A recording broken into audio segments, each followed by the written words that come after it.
Students, आज के lecture में हम लोग जो है वो आज के लैब लेक्चर में हम लोग देखेंगे कि बाइनरी एक्सप्रेशन ट्रीज हमने इससे पिछले लेक्चर में डिस्कस किए थे और हमने हीप्स डिस्कस की थी कि हीप्स क्या होती हैं, हम क्यों यूज़ करते हैं, उनका फ़ायदा क्या है। ठीक है, आज के लैब में हम लोग उनके प्रैक्टिकल एग्जांपल्स जो हैं वो डिस्कस करेंगे। ठीक है, बाइनरी ट्रीज हमने पहले देखे थे, इससे पहले हमने बाइनरी सर्च ट्रीज देखे थे और बाइनरी अब हम देखेंगे कि बाइनरी ट्रीज में हम लोग मल्टीपल तरह के ट्रीज जो है वो क्रिएट कर सकते हैं। तो हम लोग बाइनरी ट्रीज के थ्रू एक्सप्रेशन ट्रीज जो हैं वो कैसे क्रिएट कर सकते हैं। ठीक है, तो इसमें हमारे पास क्या है कि और हफमैन कोडिंग भी जो है वो हमारे पास बाइनरी ट्रीज को यूज़ करते हुए हम लोग हफमैन कोड्स भी जो हैं वो जनरेट कर सकते हैं। तो यहाँ पे हम लोग सिर्फ बाइनरी एक्सप्रेशन ट्रीज को जो है वो डिस्कस करेंगे। उसमें हफमैन कोड जो है वो लेक्चर में मैंने एक्सप्लेन किया हुआ है। उसमें यहाँ पे आपके लैब की एक्टिविटी होगी कि आप लोग एक कोड लिखेंगे जिसके थ्रू आप लोग हफमैन कोड्स जो हैं वो जनरेट करेंगे। तो हमारे पास क्या है, हम लोग बाइनरी एक्सप्रेशन ट्रीज को देख लेते हैं, उसका कोड देख लेते हैं। The expression tree is a binary tree in which each internal node correspond to the operator and each leaf node correspond to the operand. So for example, expression tree for 3 plus 5 plus 9 into 2 would be। ठीक है, अब आप देखें कि हम लोग जो है वो पहले इंटीजर वैल्यूज से और इस तरह से तो हम अपने ट्रीज जो है वो जनरेट करते आए हैं। ठीक है, उसमें कैरेक्टर्स भी होते थे ट्रीज की नोड्स में, लेकिन हमारे पास ट्रीज की नोड्स में हमारे पास जो ऑपरेटर्स हैं वो कैसे अगर आ जाएं तो वो उनको उनसे हम लोग फिर कैसे जो है वो ट्री बनाते हैं। तो हम कहते हैं कि अगर हम लोगों ने किसी एक्सप्रेशन से जो है वो एक ट्री क्रिएट करना है जिसे हम बाइनरी ट्री कहते हैं।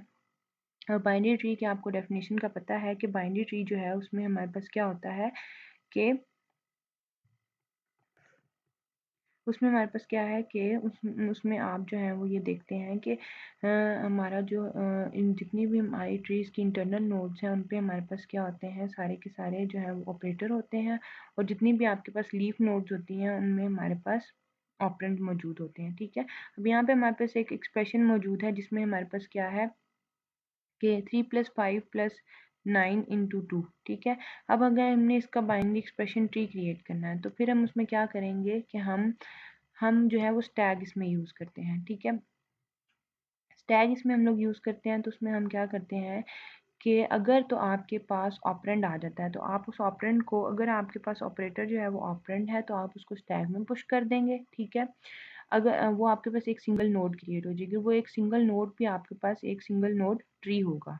ठीक है, अगर आपके पास एक्सप्रेशन आ जाएगा तो जो आपके पास टॉप पे जो भी एलिमेंट पड़े होंगे आप उनको पॉप करेंगे और उस एक्सप्रेशन के लेफ्ट और राइट पे एडजस्ट कर देंगे। ठीक है, अब यहाँ पे आपके पास एक एक्सप्रेशन पड़ा हुआ है, देखें यहाँ पे हमारे पास पहले अगर हमने रीड किया तो हमारे पास 3 आया जो कि ऑपरेंड है तो इसको हमने स्टैग में डाल दिया। ठीक है, ये हमारे पास एक नोड जो है वो स्टैग में डल जाएगा।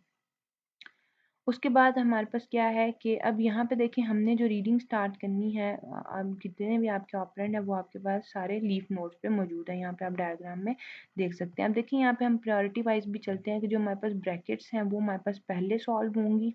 ठीक है, और जो हमारे पास वैल्यूज़ हैं ऐसे तो वो आपके पास बाद में सॉल्व होंगे। देखिए हमारे पास पैरेंथेसिस की प्रायोरिटी हाई है तो हम लेफ़्ट टू राइट जो है वो चेक करते हैं। तो इसमें क्या है कि पहले हमारे पास ये वाली अंदर वाली पैरेंथेसिस सॉल्व होंगी, फिर हमारे पास ये वाली पैरेंथेसिस सॉल्व होंगी। तो अगर हम एक्सप्रेशन रीड करें तो हमारे पास क्या है, 5 ऑपरेंड है, उसको स्टैक में डाल दो, ऑपरेटर आया। ठीक है, तो सिंगल नोड को आपने बाहर निकाल लिया।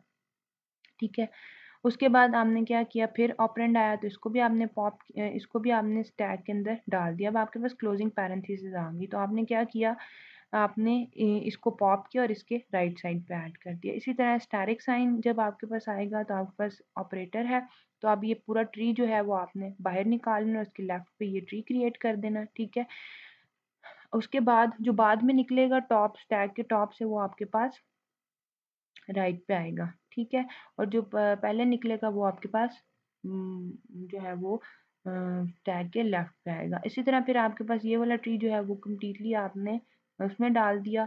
उसके बाद आपके पास ये ऑपरेंड है तो आपने ऑपरेंड को भी स्टैग में डाल दिया। अब इसमें हमारे पास क्या है कि 3 + 5 है तो आपने क्या करना है, पहले आपने 2 को निकाला है, इसके लेफ्ट पे पहले 2 वैल्यूज़ को निकाल दिया क्योंकि क्लोजिंग ब्रेसेस आ रही हैं। ठीक है, तो इस क्लोजिंग ब्रेसेस से आने से पहले पहले जो ऊपर टॉप पे वैल्यूज़ होंगी वो आप निकाल लेंगे। ठीक है, ये इटसेल्फ 3+ वाला जो ट्री है वो इटसेल्फ नीचे स्टैक में पड़ा होगा। ठीक है, इसमें क्या है हमारे पास ये हमने कर दिया। पहले हमने 2 पॉप किया और फिर हमने स्टैटिक वाला ट्री जो है वो पॉप किया। तो स्टैटिक के लेफ्ट पे आपने ये डाल दिया। उसके बाद हमारे पास क्या है कि ये वाला पॉप हो जाएगा, ये वाला ट्री और ये वाला, ठीक है। अब ये ट्री और ये ट्री जो है टैग में, ये वाला ट्री ऊपर पड़ा होगा, ये नीचे पड़ा होगा। जो टॉप पे 2 वैल्यूज उनको पॉप करेंगे, ठीक है। अब आप पहले इसको पॉप करेंगे और फिर इसको पॉप करेंगे, ठीक है। तो ये आपके पास क्या हो गया कि अब यहाँ पे प्लस साइन है, ठीक है। पहले प्लस, प्लस के लेफ्ट पे 3 आ जाएगा और राइट पे ये वाला ट्री आ जाएगा। इस तरह से आप अपने बाइनरी एक्सप्रेशन ट्रीज जो है वो क्रिएट कर सकते हैं। सिंपल भी अगर आप इसको देख लें तो हमारे पास क्या है, पहले 3 है, 3 के साथ प्लस आ रहा है, ठीक है। अब सारा ये जो ट्री है ये प्लस के राइट साइड पे क्रिएट होगा। फिर 5 आया, ठीक है। फिर आपके पास प्लस है, 5 के साथ ये प्लस अटैच हो गया। फिर 9 है तो उसके राइट पे ये आ जाएगा, ठीक है। उसके बाद आपके पास क्या है कि आपने फिर आपके पास स्टैटिक आ रहा है, स्टैटिक के राइट पे ये आ जाएगा, लेफ्ट पे ये आ जाएगा, राइट पे ये आपके पास 2 आ जाएगा, ठीक है। Inorder traversal of the expression tree produces infix version of the given postfix expression, ठीक है। अगर आपके पास एक आप किसी भी इन ऑर्डर ट्रिवर्सल किसी भी एक्सप्रेशन ट्री का करते हैं तो वो आपके पास किसी भी पोस्ट फिक्स एक्सप्रेशन का एक इनफिक्स वर्जन जो है वो आपको दे देता है। सेम ये बिल्कुल ऐसे ही है जैसे आपके पास प्री ऑर्डर ट्रिवर्सल होता है किसी भी प्रीफिक्स एक्सप्रेशन का, ठीक है। अब आपके पास क्या है, क्यों क्या कहता है कि evaluate the expression representing by an expression tree, ठीक है। हम किसी भी एक्सप्रेशन को एवेलुएट करते हैं एक्सप्रेशन ट्री के थ्रू रिप्रेजेंट करके। Let T be the expression tree, हम कहते हैं कि हमारे पास जो टी वेरिएबल हम इसको कह देते हैं ये हमारे पास एक एक्सप्रेशन ट्री है, ठीक है। अगर टी जो है हमारे पास नल नहीं है टी जो है नल नहीं है तो फिर क्या करो, टी डॉट वैल्यू, अगर टी में जो वैल्यू पड़ी है उसको चेक करो कि वो ऑपरेंड है तो वो वैल्यू रिटर्न कर दो। अगर नहीं है तो फिर क्या है, A is equal to solve T dot left, solve T dot right. Left और राइट दोनों को फिर हम सॉल्व करते हैं, ठीक है। उसके बाद क्या कहता है, calculate applies operator T dot value, ठीक है। अगर आपके पास ऑपरेटर आ जाता है तो फिर जो 2 वैल्यूज आपने उसमें स्टैक में डाली हुई है उनको आप पॉप करेंगे और उन पे वो ऑपरेटर अप्लाई कर देंगे on A and B and return the value, ठीक है। और फिर जो भी आपके पास वैल्यू कैलकुलेट करके आएगी वो वैल्यू आप रिटर्न कर देंगे। कंस्ट्रक्शन हम लोग एक्सप्रेशन ट्री बेसिकली बनाते कैसे, now for constructing expression tree we use a stack, ठीक है। जब हमने एक एक्सप्रेशन ट्री बनाना होता है तो हम क्या करते हैं, हम एक स्टैक यूज करते हैं, ठीक है।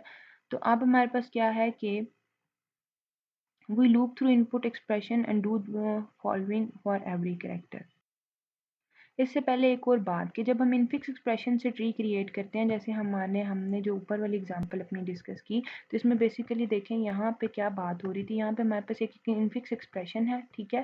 तो इसमें हम फिलहाल स्टैक जो है वो यूज़ नहीं करेंगे। इसमें हम लोग क्या करेंगे, हम लेफ्ट से राइट जो है वो ऑपरेंड की प्रेसिडेंस देखेंगे, ठीक है। इसमें लेफ्ट से राइट स्ट्रैटेजी जनरेट होगी। अगर हम लेफ्ट से राइट अपना जब वो रीड करना शुरू कर दे तो हमारे पास जो सबसे मिनिमम प्रायोरिटी वाला, मिनिमम प्रेसिडेंस वाला ऑपरेटर होगा वो सबसे टॉप पे शो हो रहा होगा, ठीक है। तो अब यहाँ पे देखिए हमारे पास पैरेंथेसिस है। पैरेंथेसिस की प्रॉपर्टी हम लेफ्ट से राइट अगर रीड करना शुरू करें तो पैरेंथेसिस की प्रॉपर्टी जो है वो सबसे हाई होती है प्रायोरिटी। यहाँ पे पहले एक पैरेंथेसिस है उसको रीड किया, फिर यहाँ पे दूसरी पैरेंथेसिस है उसको रीड कर दिया, ठीक है। अब हमारे पास एक ऑपरेंड आ रहा है 5, ठीक है, उसको हमने ले लिया।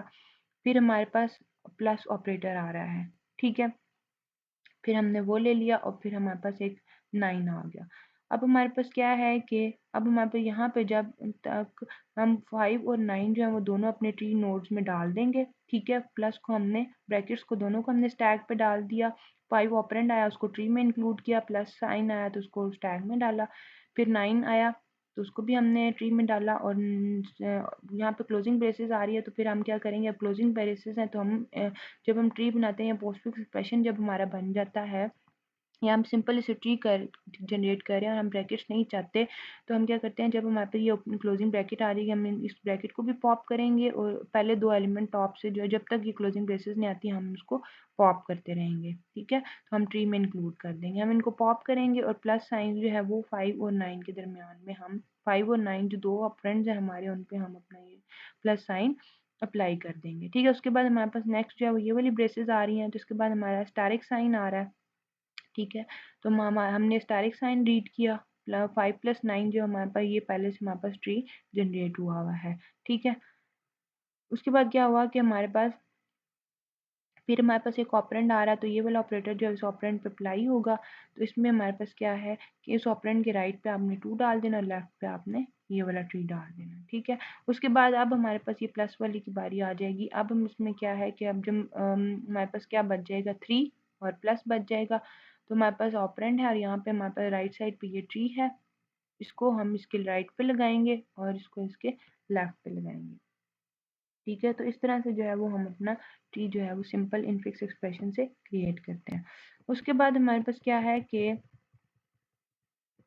कंस्ट्रक्टिंग, जब हम एक एक्सप्रेशन ट्री क्रिएट करते हैं तो हम एक स्टैग यूज़ करते हैं। We loop through input expression and do the following for every character, ठीक है। हम क्या करते हैं, हम एक सिंपल एक्सप्रेशन लेते हैं और हर कैरेक्टर के बारे में हम ये सारे स्टेप्स जो हैं वो परफॉर्म करते हैं। If a character is an operand push that into the stack, कहते हैं कि अगर हमारा कैरेक्टर जो है वो एक ऑपरेंट है तो हम उसको स्टैग में डाल देते हैं, ठीक है। If a character is an operator, अगर एक कैरेक्टर जो है वो ऑपरेटर है तो हम जो भी हमारी 2 वैल्यूज़ हैं हम उनको स्टैग से पॉप करते हैं और उसको उसका चाइल्ड बनाते हैं और उसको फिर जो है वो जो जो भी वैल्यू बनती है उसको हम दोबारा पुश कर देते हैं। In the end the only one element of stack will be the root of an expression tree, जो है आखिर में सबसे जो है वो एक एलिमेंट बच जाता है जिसको हम कह देते हैं कि वो हमारा एक्सप्रेशन ट्री का रूट बन गया है, ठीक है।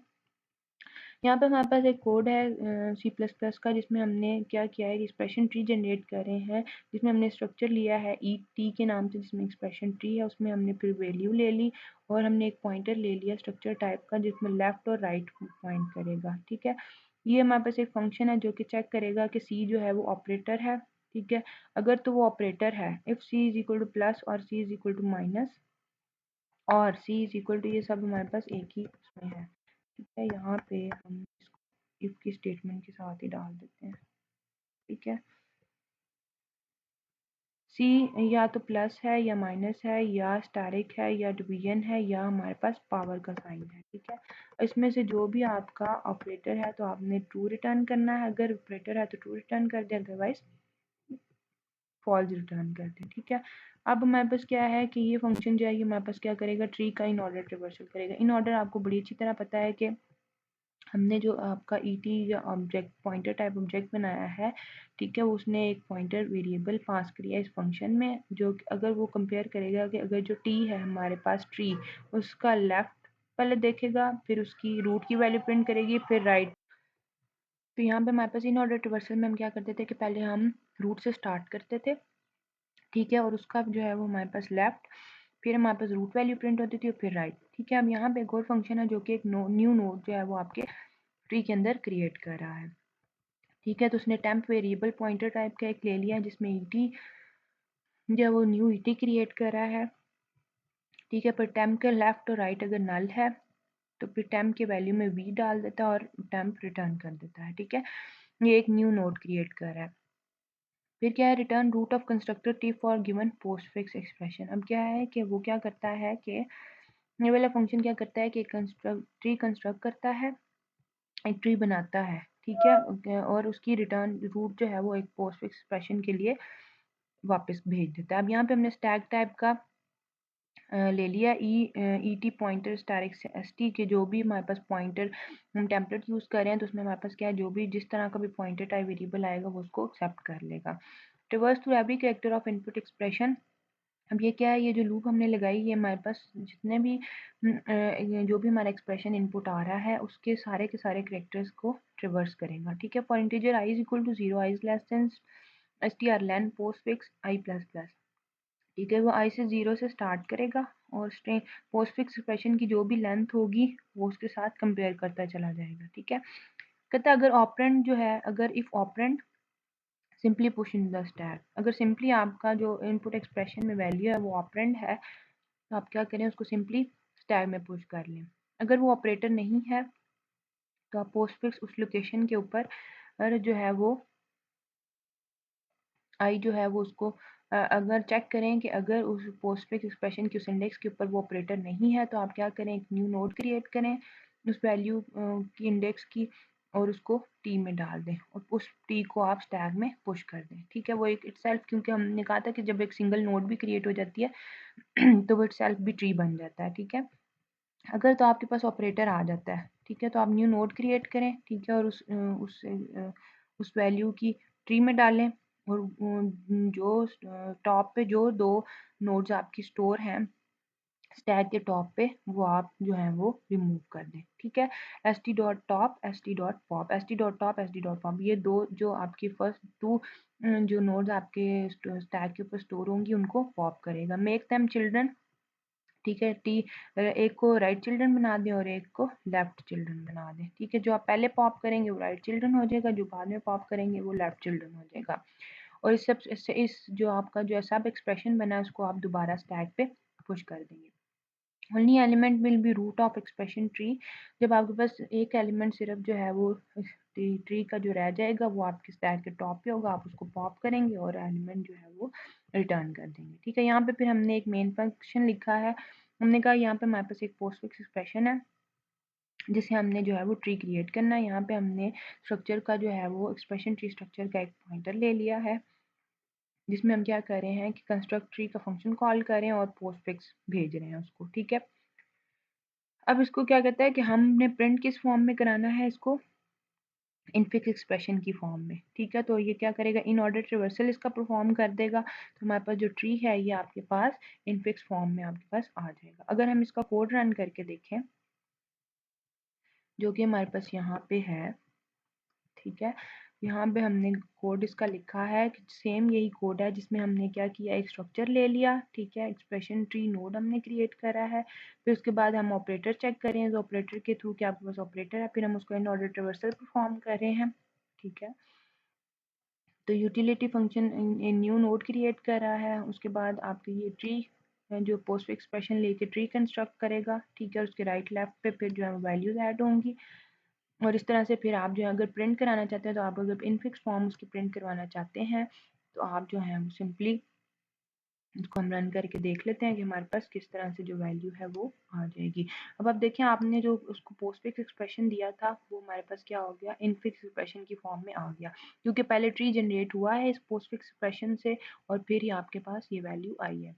अब हमने पहले बात की कि अगर हमारे पास हम अपना स्ट्रिंग रीड करते जा रहे हैं और अगर हमारे पास पोस्टफिक्स एक्सप्रेशन गिवन है और हमने उससे एक ट्री क्रिएट करना है, तो हम क्या करेंगे, हम उसका पहले क्या करेंगे, रीड करेंगे, एक्सप्रेशन को रीड करेंगे। अगर उसमें हमारे पास ऑपरेंड आ जाता है तो हमारे पास क्या होगा, उस ऑपरेंड को हम स्टैक में पुश कर देंगे। अब ए बी रीड हुआ, ये ऑपरेंड है, स्टैक में चला गया, बी रीड हुआ, ऑपरेंड है, स्टैक में चला गया, ठीक है। उसके बाद हमारे पास एक आया है ऑपरेटर, ठीक है। अब ये दोनों अलग अलग नोड्स बन के जा रहे होंगे, ठीक है, एक ए नोड होगी और एक बी नोड। अब इन दोनों नोड्स को जब हमारे पास ऑपरेटर रीड हो गया तो इन दोनों नोड्स को हम निकालेंगे, जो पहले पॉप होगी वो हमारे पास लेफ्ट साइड पे आ जाएगी, जो बाद में पॉप होगी वो राइट साइड पे आ जाएगी ठीक है।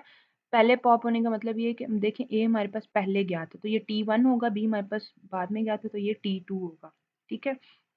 ए को जब हम बी को जब हम पॉप करेंगे तो ये T2 ये हमारे पास राइट साइड पे आ जाएगा और T1 जो है ये लेफ्ट पे आ जाएगा। तो ए प्लस बी, ए के प्लस साइन के लेफ्ट पे आपके पास ए आ जाएगा और राइट पे आपके पास बी आ जाएगा। यहाँ पे देखें ये हमारे पास ऐसे ही आ रहा है, ठीक है। उसके बाद हमारे पास क्या है, जब नेक्स्ट एक्सप्रेशन रीड हुआ, अब ए प्लस बी ट्री को हमने दोबारा स्टैक में पुश कर दिया। अब हमारे पास दोबारा हमने एक्सप्रेशन रीड किया, हमारे पास दो फिर ऑपरेटर्स हैं ई और एफ, दोनों ट्री नोड्स हमने पुश कर दी स्टैक के अंदर, ठीक है। अब हमारे पास फिर ऑपरेटर आ रहा है, तो हमने क्या किया, जो स्टैक पे दो वैल्यूज टॉप की होंगी, टॉप नोड्स होंगी, उनको हम पॉप कर लेंगे। ई और एफ हमारा पॉप हुआ और ई जो है वो राइट साइड पे चला जाएगा, सॉरी ई जो है वो लेफ्ट पे चला जाएगा और एफ जो है वो राइट साइड पे चला जाएगा और ई स्टैरिक एफ। देखिए अब एक्सप्रेशन जो बन गया वो A plus B asterisk F हो गया, ये हमारे पास ट्री बन रहा है, ठीक है। उसके बाद हमारे पास क्या है कि ये हमारे पास इनफिक्स एक्सप्रेशन फॉर्म आई हुई है इसकी, ठीक है। हम इनफिक्स नहीं, हम अभी सिर्फ पोस्टफिक्स का ट्री क्रिएट करना मैं आपको बता रही हूँ, उसके बाद हम इनफिक्स रिवर्सल भी करेंगे, ठीक है। उसके बाद हमारे पास क्या होगा, ई स्टैरिक एफ हो गया, ये हमारे पास एक ट्री बन गया, इसको भी हमने इसमें डाल दिया। उसके बाद हमने दोबारा रीड किया तो हमारे पास एक फिर ऑपरेंड आ रहा है जी, इसको हमने डाल दिया। अब हमने फिर स्टैरिक साइन है, फिर हम दो वैल्यूज पॉप करेंगे तो ई स्टैरिक एफ वाला ट्री और जी जो है वो नोड पॉप हो जाएगी। तो स्टैरिक के लेफ्ट पे ई स्टैरिक एफ वाला ट्री आ जाएगा और राइट पे आपके पास जी आ जाएगा, ठीक है।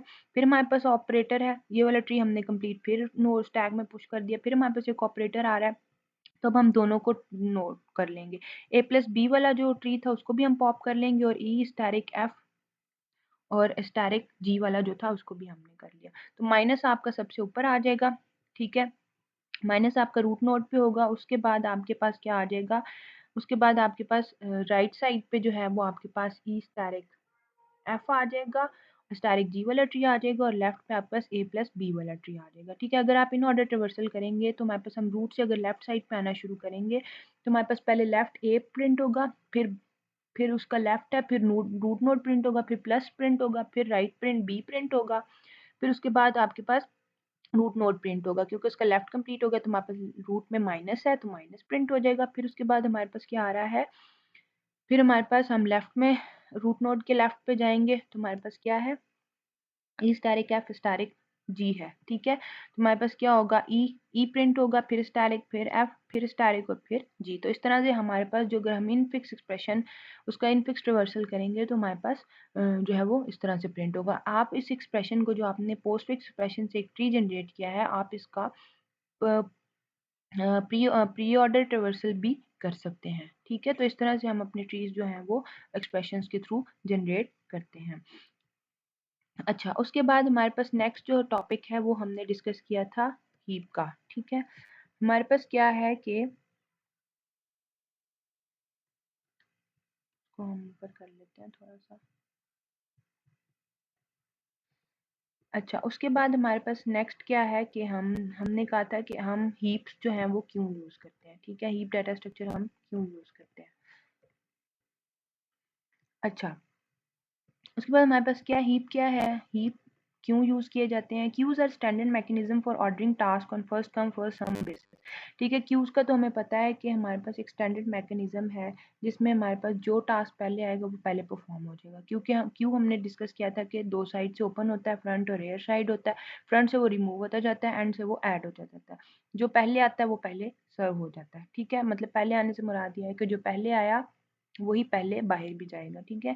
In many situation simple queues are inadequate, हमारे पास बहुत सारी ऐसी कंडीशंस हैं जिसमें हमारे पास सिंपल क्यूज जो हैं वो हर जगह इंप्लीमेंट नहीं हो सकते। Since first in first out scheduling has to be overrule using some priority criteria, कहता है कि अगर हम कोई प्रायोरिटी बेसिस पे कोई काम करना चाहें, कि अगर किसी ऑपरेशन की प्रायोरिटी हाई है और उसको हम टास्क को पहले परफॉर्म करना चाहें, तो क्या है कि फिर हम उसमें क्या करते हैं कि हम, जो आपका प्रायोरिटी क्राइटेरिया है वो फॉलो नहीं होता। In a sequence of processes, process P2 may need to be executed before process P1 for the proper functioning of a system, even though P1 was put on the queue of waiting process before P2।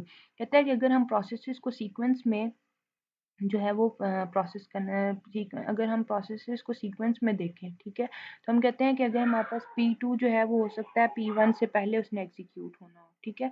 तो अगर हम system की proper functioning चाहते हैं, even though P1 was put on the Q of waiting processes before P2, ये भी तो हो सकता है कि हमारे पास जो P1 है वो P2 प्रोसेस से पहले वेटिंग में लगा हो, ठीक है। तो क्या है कि अब उस प्रोसेस की अगर प्रायोरिटी हाई है, उसको जल्दी एग्जीक्यूट करना है, तो फिर क्या होगा, यहाँ पे हमारे पास फर्स्ट इन फर्स्ट आउट वाला जो रूल है वो वायलेट हो जाएगा। बैंक्स मैनेजिंग कस्टमर इन्फॉर्मेशन ऑफर will remove or get the information about the customer with minimum bank account balance, ठीक है।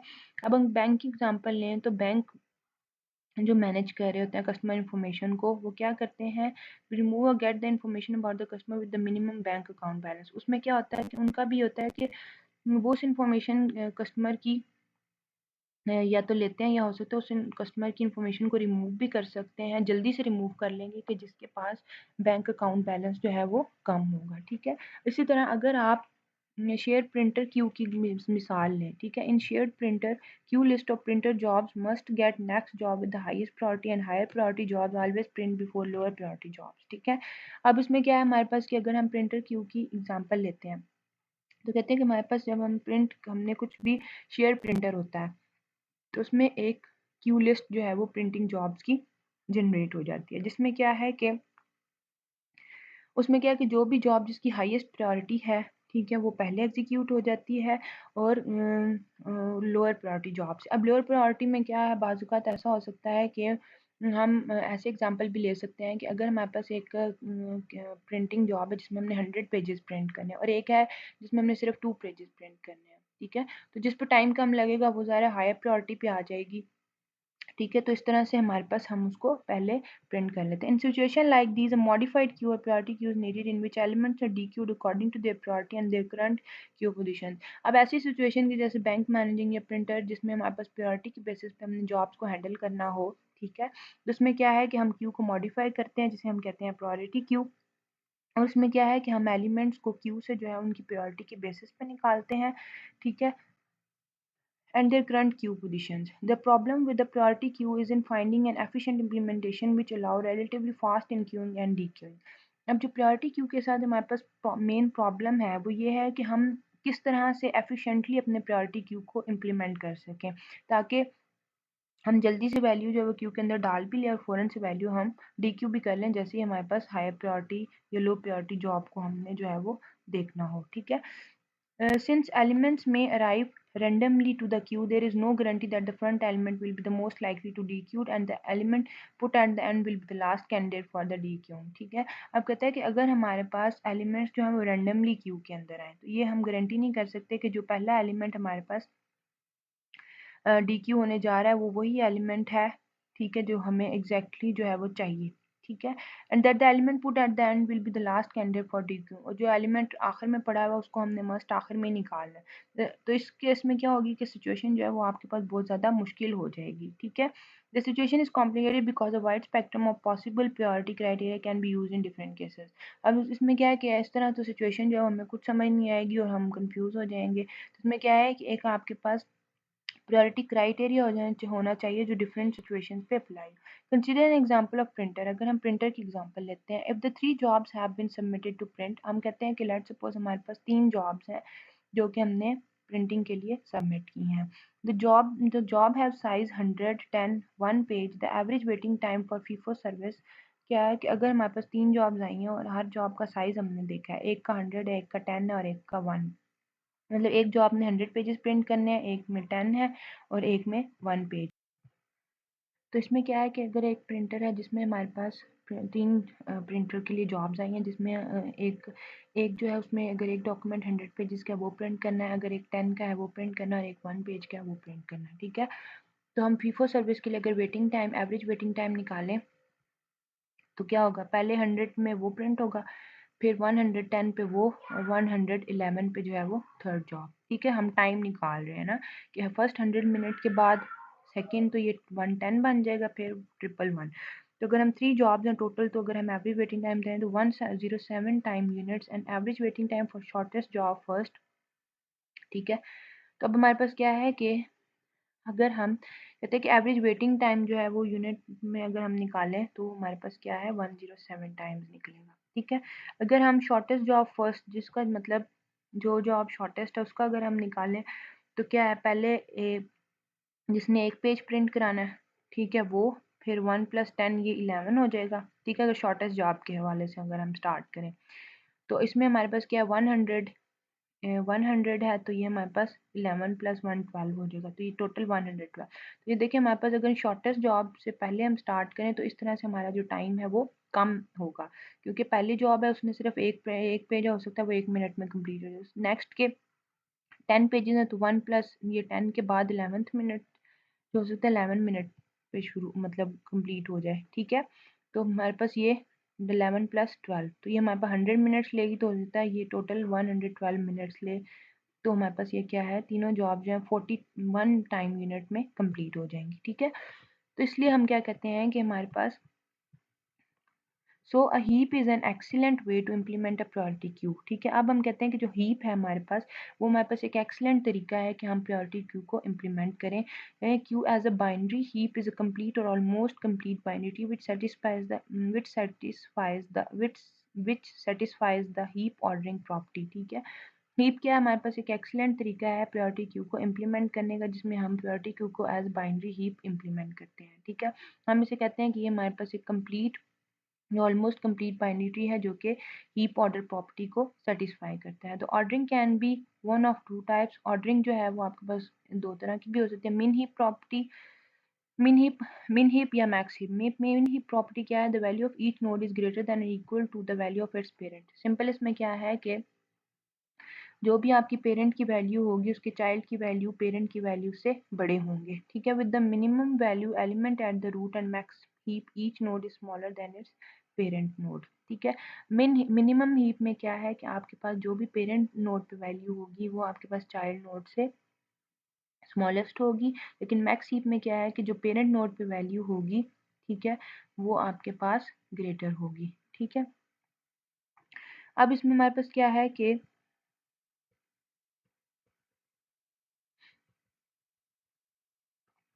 मैक्स हीप में बेसिकली क्या है कि पेरेंट नोड से चाइल्ड नोड जो है वो स्मॉलेस्ट होती हैं, ठीक है।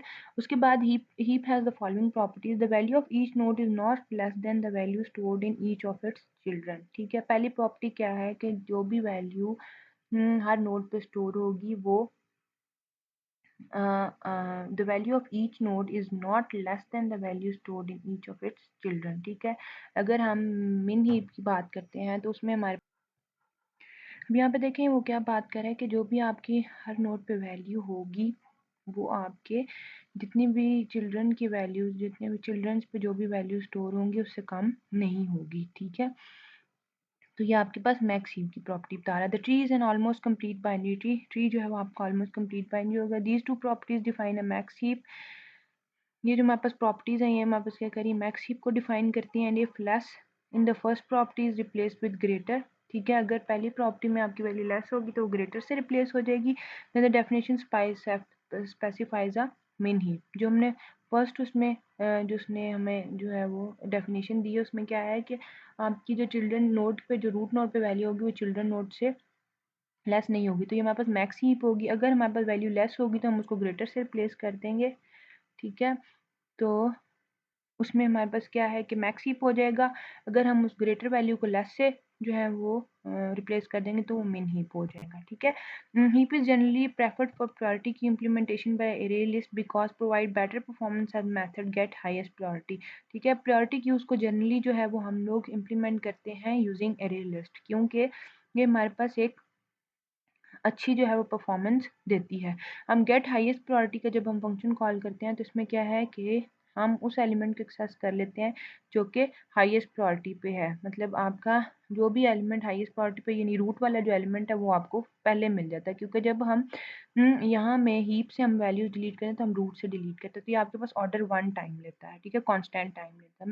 Method to insert new element can be implemented in order log n time, ठीक है। जब भी हम इंसर्ट करते हैं हीप में तो हमने लेक्चर में भी देखेंगे देखा होगा कि उसमें हमारे पास लेक्चर में भी हमने देखा था कि जब हम इंसर्ट कर रहे होते हैं तो हम बॉटम लेवल पे इंसर्ट करते हैं और लेफ्ट टू राइट जाते हैं, ठीक है। तो आपके पास हाइट पे आप पहुंच जाते हैं, ट्री की हाइट पे आपकी बात हो रही होती है, तो वो हमारे पास लॉग एन टाइम लेता है।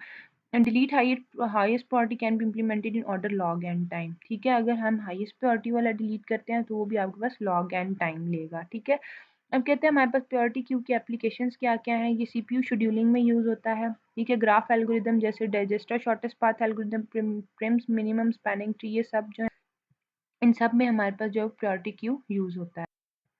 अच्छा, आगे हम जब अपने ट्रीज़ के बाद हम अपना ग्राफ का लेक्चर देखेंगे तो हम उसमें देखेंगे कि हम लोग ग्राफ एल्गोरिदम जो यूज़ करते हैं उसमें भी हमारे पास जो प्रायोरिटी क्यूज़ हैं वो जितनी भी हमारी क्यू एप्लीकेशन है उनमें हमारे पास प्रायोरिटी जो है वो इन्वॉल्व होती है। Binary heap is a binary tree with following properties, binary heap जो हम बात करते हैं तो वो एक बाइनरी ट्री होता है जिसमें ये सारी प्रॉपर्टीज़ जो हैं वो मौजूद होती हैं। अच्छा, इसमें क्या है कि बाइनरी हीप क्या है, ये हमारे पास एक कंप्लीट ट्री होता है। All levels are completely filled except possible the last level and the last level has all keys at left as possible.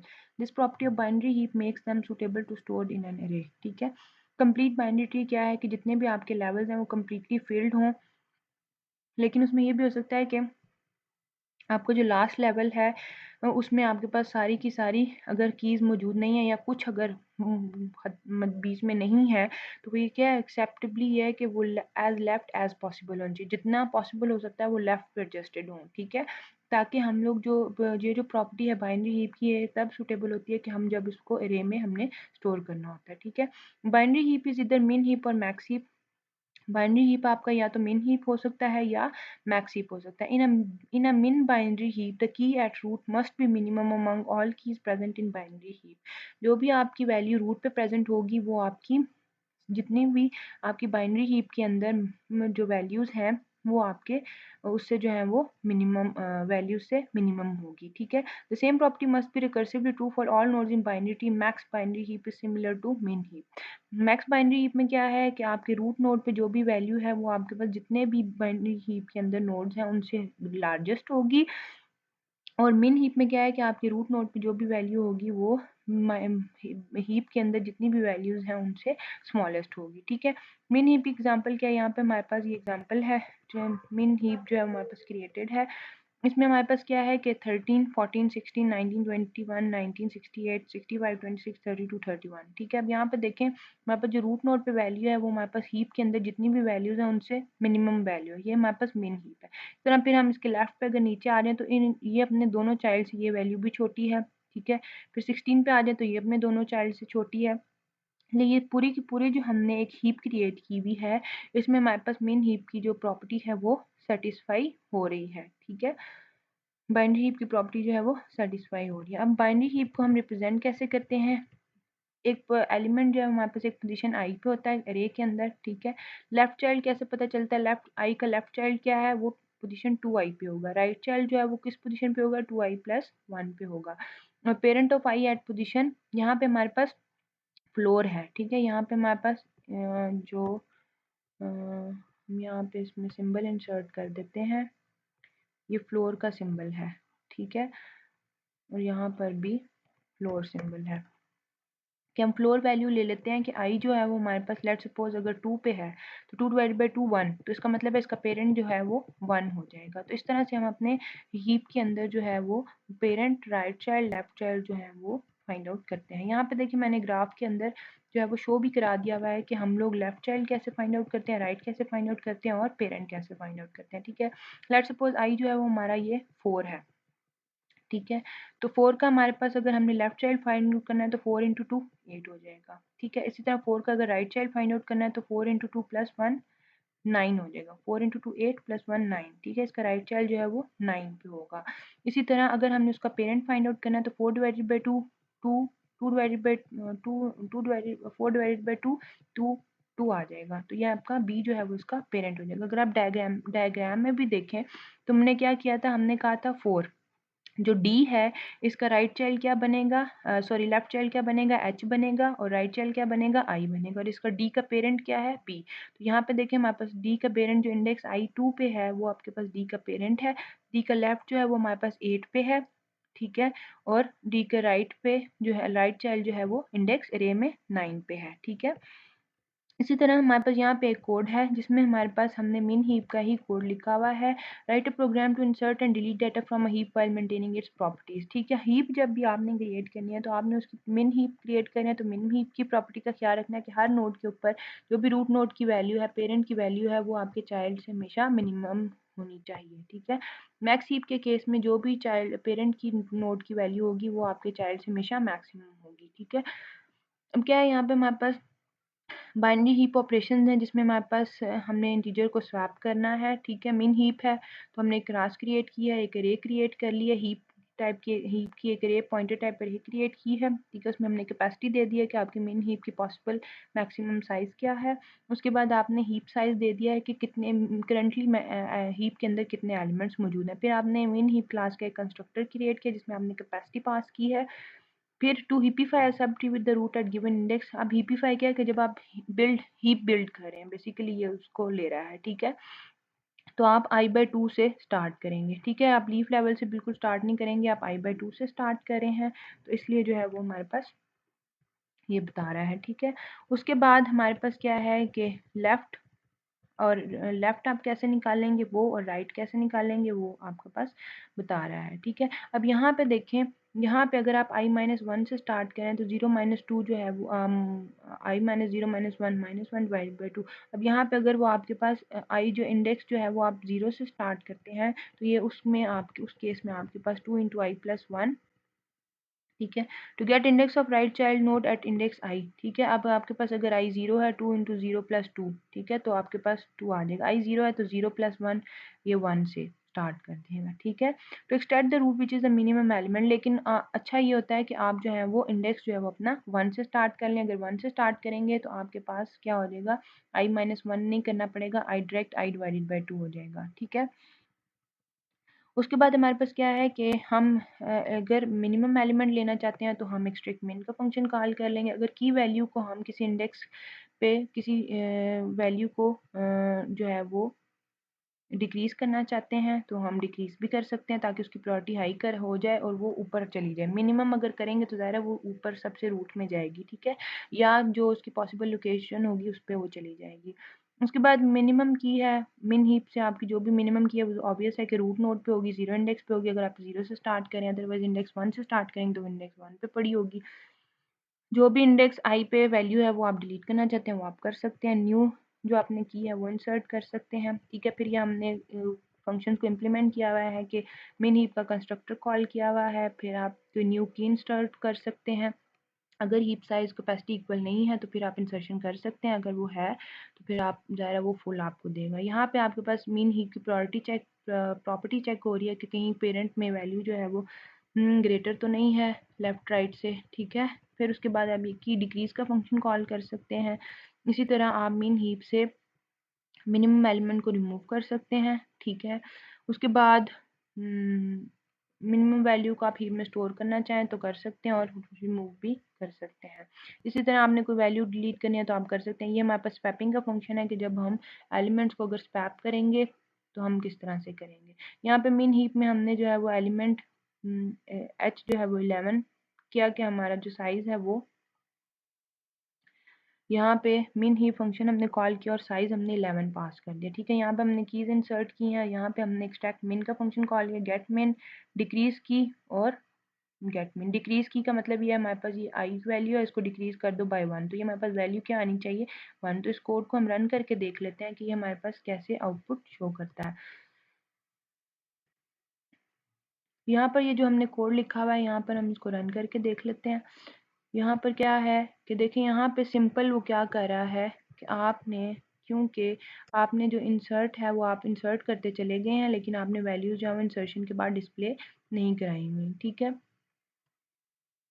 तो यहाँ पे हमारे पास क्या है कि वो क्या कर रहा है, उसने वैल्यूज इंसर्ट इंसर्ट की 3 2, ठीक है, 3 2 इंसर्ट किया, उसके बाद उसने डिलीट की कर दिया 1, ठीक है। 1 को उसने जो पहले पढ़ी थी उसको डिलीट कर दिया। फिर इंसर्ट किया 15 5 4 45, ठीक है। हम डिस्प्ले नहीं करा रहे इसलिए हमें कीज शो नहीं हो रही, ठीक है। यहाँ पे एक्सट्रैक्ट मिनिमम है तो इसमें से जो भी मिनिमम होगी तो ज़ाहिर ऑब्वियस है 1 वाली तो उसने डिलीट जो पहली थी वो उसने डिलीट कर दी। तो जो भी हमारे पास मिनिमम होगी, पहले 3 इंसर्ट हुआ था ना, ठीक है, तो 2 रह गया था। तो जो मिनिमम है वो इस टाइम लिस्ट में सबसे 2 मिनिमम है तो यहाँ पे 2 प्रिंट हो जाएगा। उसके बाद गेट मिन, ठीक है, एक्सट्रैक्ट मिन है तो वो आपको एक्सट्रैक्ट करके ला देगा। गेट मिन है तो आप मिनिमम जो भी आपकी वैल्यू है वो आपको मिल जाएगी, ठीक है। उसके बाद डिक्रीज करेगा की को 1 से, ठीक है। यहाँ पे 2 को उसने 1 से डिक्रीज करना है तो यहाँ आपके पास सिंपल 1 प्रिंट कर देगा, ठीक है। तो इस तरह से जो है वो हमारे पास ये हीप जो है वो शो होगी। अब यहाँ पे आपका टास्क ये है कि आप लोग इसमें वैल्यूज डिस्प्ले कराएंगे, ठीक है, जो भी हमने इंसर्ट किया उनको डिस्प्ले कराएंगे और फिर प्रॉपर इस फंक्शन को रन करके देखेंगे कि ये हमारे पास कोड जो है वो कैसे रन होता है। अब जो आपके पास लैब टास्क है वो ये है कि आपके पास हमने एक्सप्रेशन ट्रीज जनरेट किए हैं, तो हमारे पास ये एक इनफिक्स एक्सप्रेशन है। इनफिक्स एक्सप्रेशन से अभी तो मैंने पोस्टफिक्स की एग्जांपल दी, हम इनफिक्स एक्सप्रेशन से बाइनरी ट्री कैसे एक्सप्रेशन ट्री क्रिएट कर सकते हैं आप वो करेंगे, ठीक है। उसके बाद सेकंड क्वेश्चन क्या है कि जो भी हमने ऊपर हीप डेफिनेशन दी है, ठीक है, आप उसको हमने मिन हीप के थ्रू उसको इम्प्लीमेंट किया, आप उसको मैक्स हीप के थ्रू करेंगे, ठीक है। द मेंबर फंक्शन रिमूव मिन should be replace by new function called remove max.